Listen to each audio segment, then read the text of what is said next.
anak Toraja. Jadi hari ini kita ada bincang-bincang bersama kakak-kakak dari Forum Anak Sikamali Toraya. Nah, tapi sebelum itu saya mau perkenalkan diri dulu. Perkenalkan nama saya Cindy Britania sebagai Duta Anak Kabupaten Tanah Toraja tahun 2023. Nah, selanjutnya kita mendengar perkenalan dari kakak-kakak yang ganteng dan cantik kita hari ini yang akan menjadi narasumber kita dari Forum Anak Sikamali Toraya. Silakan kakak-kakak. Hai Anak Toraja. Perkenalkan, nama saya Berli Levi Junior Kendek sebagai Duta Anak Kabupaten Tanah Toraja tahun 2023. Saya Natasha Noveli selaku Ketua Forum Anak Sikamali Toraya tahun 2022-2024. Saya Calvin Susanto sebagai Bendahara Forum Anak Sikamali Toraya tahun 2022-2024. Nah, itu dia tadi perkenalan dari kakak-kakak kita yang akan menjadi narasumber hari ini. Teman-teman, jadi kita akan ada bincang-bincang nih mengenai kekerasan. Sebelumnya itu saya mau bertanya ke kakak-kakak, kan kakak-kakak dari Forum Anak nih, apa sih kekerasan itu dari kakak sendiri yang mau jawab? Kak Calvin boleh? Baik, akan saya bantu jawab.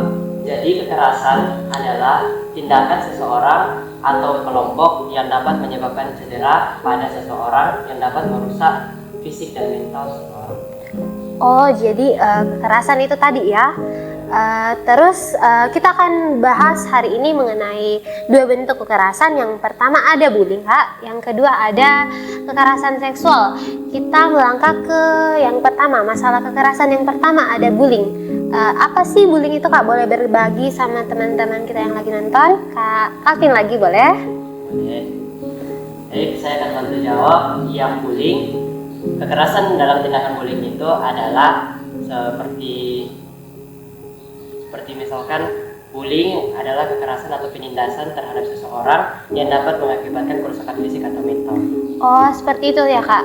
Apa cuma fisik yang dapat mengalami kerusakan kalau terjadi bullying seperti itu, Kak? Atau bagaimana?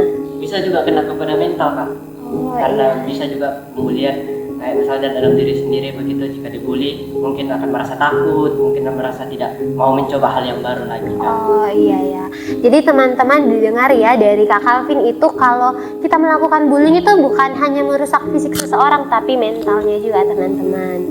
Nah, kita sudah belajar tadi, Kak, mengenai apa sih itu bullying. Nah, kalau bullying itu cuma kekerasan fisik, Kak, atau ada hal lain? Ada yang mau menjawab? Ya, boleh, Kak.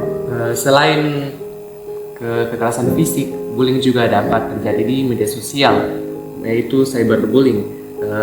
Selain terjadi di media sosial, bullying juga bisa terjadi di lingkungan sekitar kita. Mau itu kita mengejek teman kita merendahkan teman-teman kita, itu sudah termasuk pembulian yang dapat membuat rusak mental seseorang.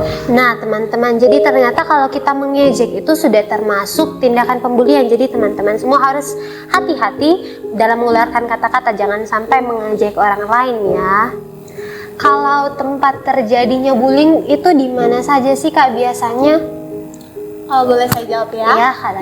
Kalau tempat terjadinya bullying itu bisa terjadi di mana saja, Kak. Baik di lingkungan rumah, di sekitar kita, di lingkungan masyarakat, di sekolah itu bisa terjadi. Bahkan di media sosial pun itu bisa terjadi melalui cyberbullying yang sudah dikatakan Kak Beril tadi. Terus kalau pelaku bullying itu siapa saja sih, Kak?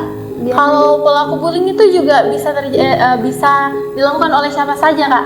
Mungkin teman kita, orang tua kita, guru-guru bahkan juga biasa melakukan hal yang tersebut walau tidak disadari. Bahkan diri kita sendiri biasa juga melakukan tindak bullying tanpa kita sadari.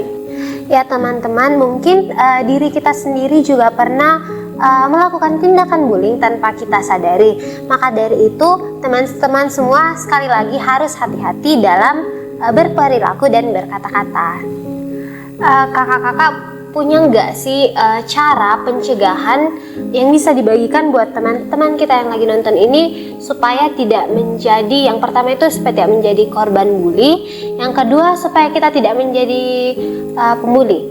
Yang pertama supaya kita tidak menjadi korban bully, saya boleh minta jawaban dari Kak Tasya dulu? Boleh. untuk tidak menjadi korban bully itu kita harus meningkatkan kepercayaan diri kita.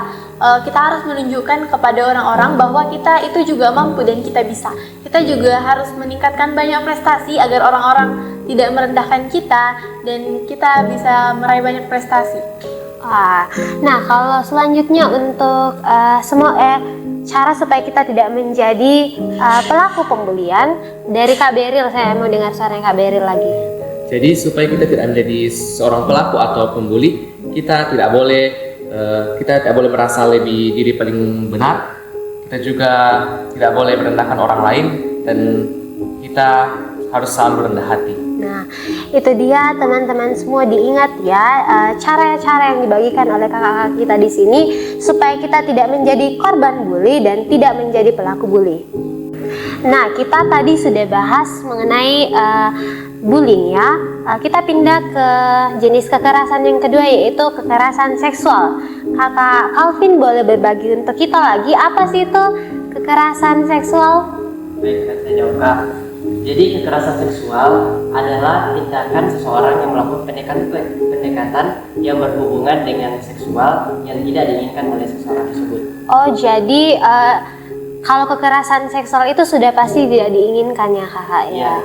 Kalau tadi kita berbicara mengenai pencegahan bullying, dari kakak-kakak ini ada enggak cara pencegahan supaya tidak terjadi kekerasan seksual?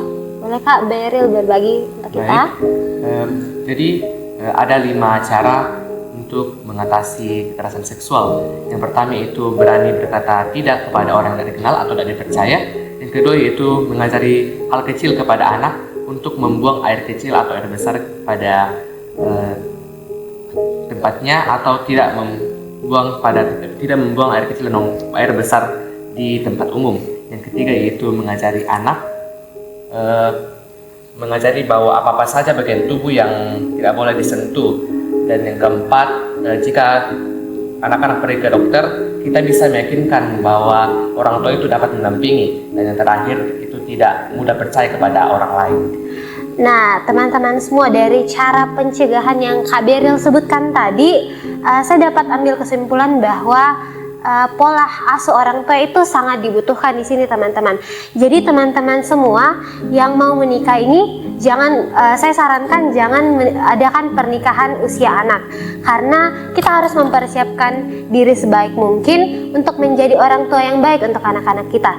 Dari pola asuh orang tua yang tidak baik atau dari pernikahan usia anak tadi dapat terjadi berbagai masalah lagi. Yang pertama ada stunting. Nah, stunting juga dapat disebabkan oleh pernikahan usia anak. Kemudian juga ada kekerasan tadi seperti bullying dan kekerasan seksual, teman-teman. Nah, teman-teman, saya mau bertanya nih, sebagai forum anak, apakah teman-teman pernah menangani kasus dan mendengar kasus-kasus seperti yang telah kita bahas tadi antara bullying dan kekerasan seksual? Dari Kak Beril dulu nih. Baik, jadi sebenarnya kalau untuk mengatasi, peran kami sebagai forum anak itu hanya sebagai agen 2P, yaitu pelopor dan pelapor.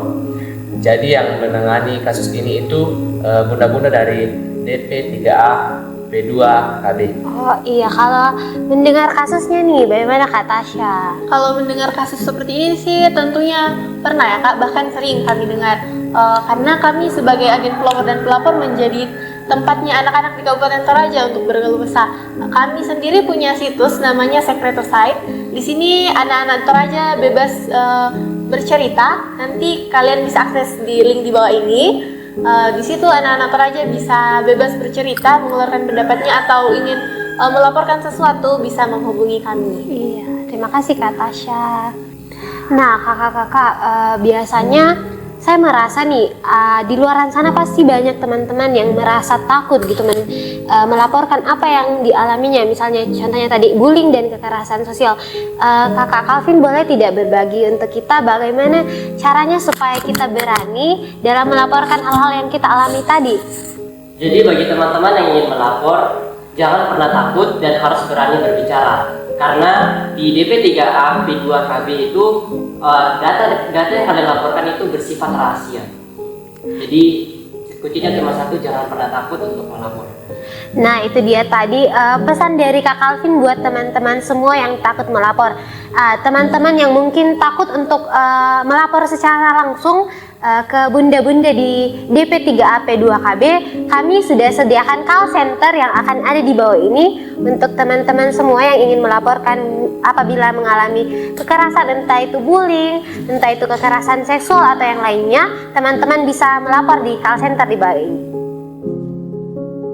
Nah, teman-teman, itu dia tadi perbincangan kami bersama teman-teman Forum Anak Sikamali Toraja mengenai masalah kekerasan yang terjadi kepada anak di Kabupaten Tanah Toraja. Kami berharap apa yang kami bagikan ke teman-teman semua hari ini dapat tersampaikan dengan baik kepada teman-teman dan dapat berguna kedepannya untuk teman-teman semua. Terima kasih kepada kakak-kakak yang telah hadir. Kami pamit undur diri semuanya. Forum Anak Sikamali Toraja, Alam cerdas, kuatkan Tanah Toraja. Terima kasih semua.